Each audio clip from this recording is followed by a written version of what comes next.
Bonsoir à tous et bienvenue sur la prod. Et oui, nous arrivons déjà au terme de notre marathon spécial Noël. Ce soir, nous vous proposons donc un top 7 de toutes les créatures en rapport avec Noël, tout pays confondu.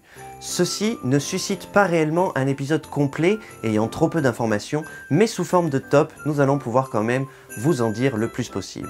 Je vous retrouve donc tout de suite pour ce nouveau JTR.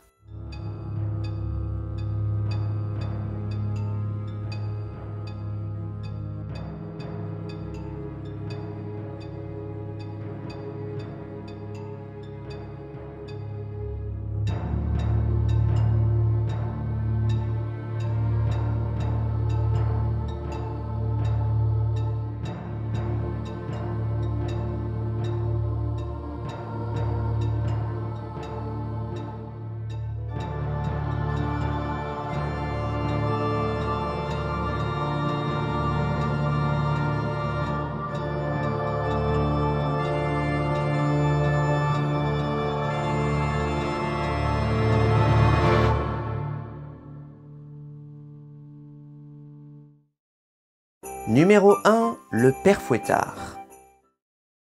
Pour ce premier top, nous allons donc parler du Père Fouettard, célèbre tradition dans l'est de la France. Nous vous avons déjà parlé du Krampus, l'ombre de Saint-Nicolas, mais saviez-vous que celui-ci avait un acolyte? Habillé d'un long manteau noir, de bottes lourdes et de cheveux hirsutes dissimulés sous une capuche, celui-ci accompagnait le célèbre Saint-Nicolas lors de ses tournées et punissait les enfants désobéissants en cette fête de Noël. Dans les écrits, nous découvrons que l'association du Père Fouettard à Saint-Nicolas daterait du IVe siècle. Effectivement, celle-ci représenterait le mal ainsi que l'infinie miséricorde de Dieu. Selon la légende, un soir, un boucher ouvrit sa porte à 3 enfants égarés, leur demandant s'il pouvait les héberger. Celui-ci accepta, mais à peine la porte passée, celui-ci les tua et les découpa en petits morceaux et les mit au saloir comme pourceaux. 7 ans plus tard, voici notre Saint-Nicolas qui passait par là. Celui-ci demanda également au boucher de l'héberger et surtout de lui offrir un bon repas. Le boucher accepta et lui offrit ses plus beaux mets, rôtis, jambon, pâté, mais Saint-Nicolas refusait tout, jusqu'à ce que celui-ci lui demanda à avoir un morceau de ce petit salé, ayant été mis il y a plus de 7 ans au saloir. En entendant ces mots, le boucher, prenant conscience que ses méfaits étaient reconnus, décida de prendre la fuite. Saint-Nicolas alors leva ses 3 doigts et ressuscita les enfants, alors égorgés. Il décida également de donner une punition au boucher. Celui-ci serait alors obligé d'accompagner Saint-Nicolas le soir des fêtes de Noël et de punir les enfants désobéissants. Sachez qu'une comptine relatant ces faits est disponible sur YouTube. Je vous invite donc à aller l'écouter, je la place en barre d'infos. Numéro 2, le Hans Trapp. Autrefois, en Alsace, la distribution de cadeaux était effectuée par Christkindl, une jeune fille qui était censée représenter la bonté du Christ.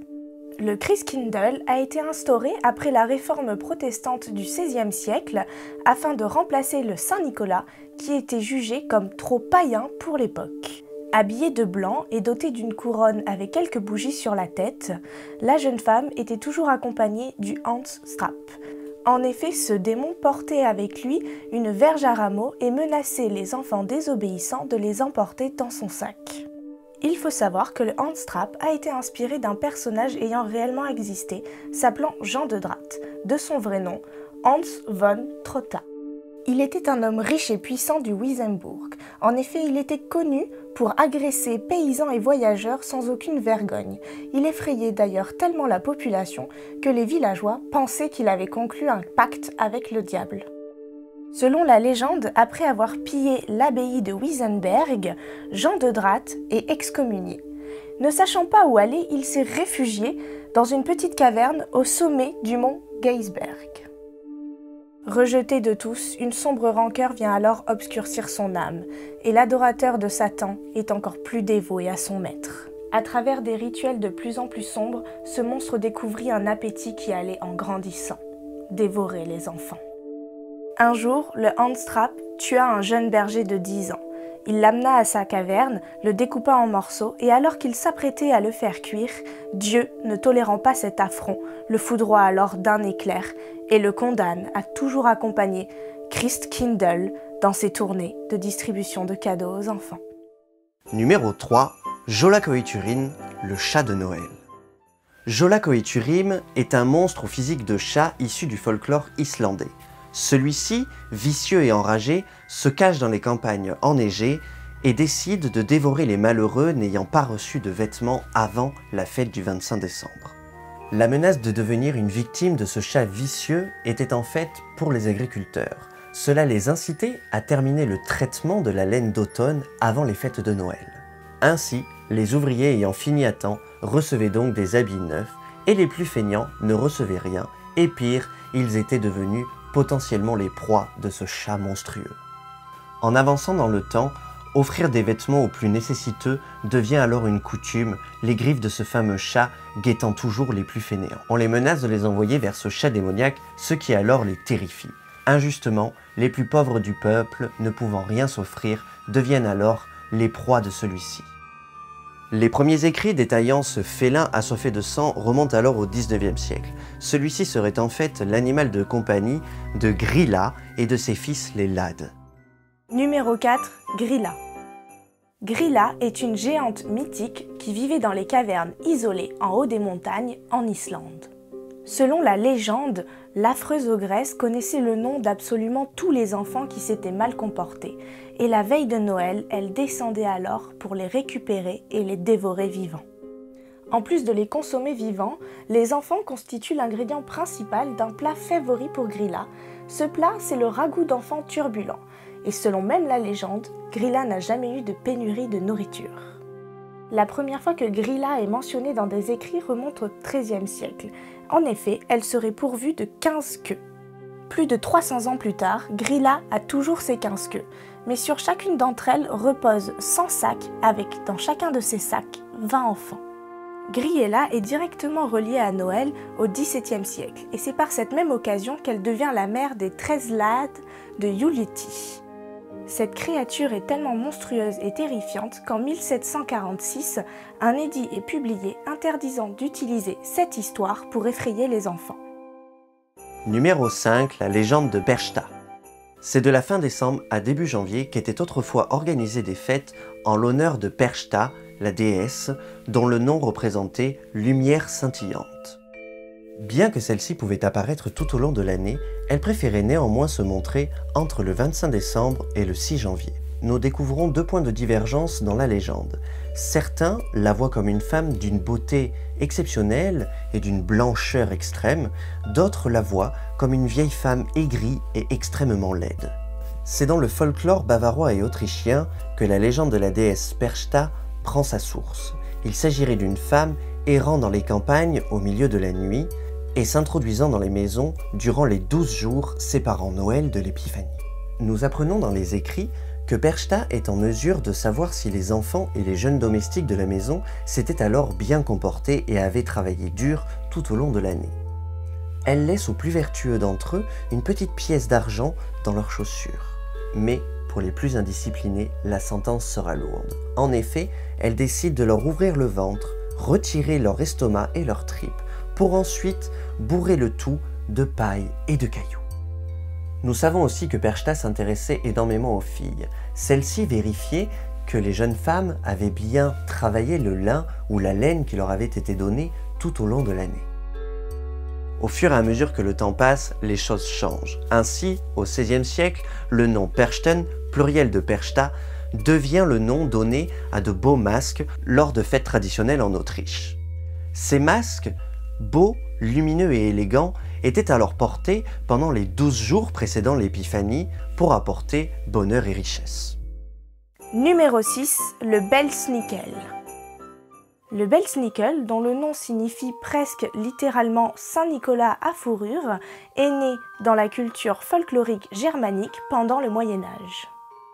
Cette légende est inspirée d'un conte allemand sur un serviteur, le serviteur Rupert. En effet, celui-ci aurait été le serviteur de Saint-Nicolas, voire même du Christ lui-même. Autrefois, le Belsnickel est présenté comme un homme maigre, au visage peint en noir et portant une fourrure très sombre. Dans une main, il tient un martinet en noyer et dans l'autre, un sac rempli de bonbons et de noix. À la veille de Noël, avant que toute la famille parte se coucher, le Belsnickel vient frapper aux portes. Et contrairement au Père Noël, tout le monde se doit de le voir. Aux enfants qui se sont mal comportés, il leur réserve son martinet, mais il laisse toutefois une seconde chance en chantant, dansant ou encore récitant des passages de la Bible, tout dépend de son humeur. De plus, avant de partir, il laisse des bonbons et des jouets pour les enfants qui se sont bien comportés. Des rumeurs colportent que parfois le Belsnickel enlève directement des enfants et les amène dans les bois afin de leur faire regretter leur comportement, mais aussi qu'il les enlève tout court et que les parents ne les revoient plus jamais. De nos jours, le Belsnickel effraie toujours certains enfants dans certaines régions de l'Allemagne. Numéro 7. Marie-Louide. Contrairement aux autres monstres cités précédemment, Marie-Louide n'en est pas réellement un. Plutôt une créature à l'aspect chevaline qui était menée de maison en maison pendant la période de Noël. Celle-ci est une dérive probable de rites celtiques associés à la déesse Rhiannon, autrefois très populaire au Pays de Galles, mais qui a de nos jours pratiquement intégralement disparu. D'après les écrits, cette créature serait constituée d'un crâne de cheval fixé sur une perche ainsi que d'un grand voile blanc partant de l'arrière de ce crâne et dissimulant alors le porteur. Marie-Louide serait menée par un homme extrêmement bien habillé, la dirigeant grâce à un bâton ou un fouet ainsi que des rênes sur lesquelles on pouvait voir de petites clochettes. Le rituel de celle-ci commencerait alors au début de la nuit et finirait au lever du jour. Cette créature, accompagnée de son meneur et de 4 ou 5 hommes, se présenterait alors devant les maisons, chanterait des chansons traditionnelles et s'engagerait à faire un concours de rimes avec les habitants de celle-ci. Traditionnellement, si le groupe perd, la créature ainsi que ses acolytes partent sans trop insister. Mais cela reste extrêmement rare. Si la créature gagne, elle a alors le droit de rentrer dans la maison, ce qui porterait chance et bonheur aux habitants de celle-ci.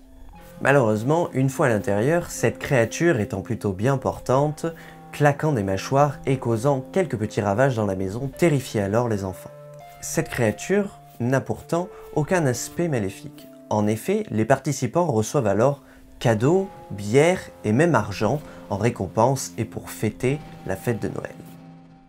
Voilà, c'est la fin de ce JTR sur le top 7 des pires monstres de Noël. J'espère que cela vous a plu, mais aussi que vous avez été sage. Ce serait dommage de se retrouver fouetté ou rempli de paille en ce jour de fête. Et on vous dit à très vite dans un prochain JTR. Joyeux Noël!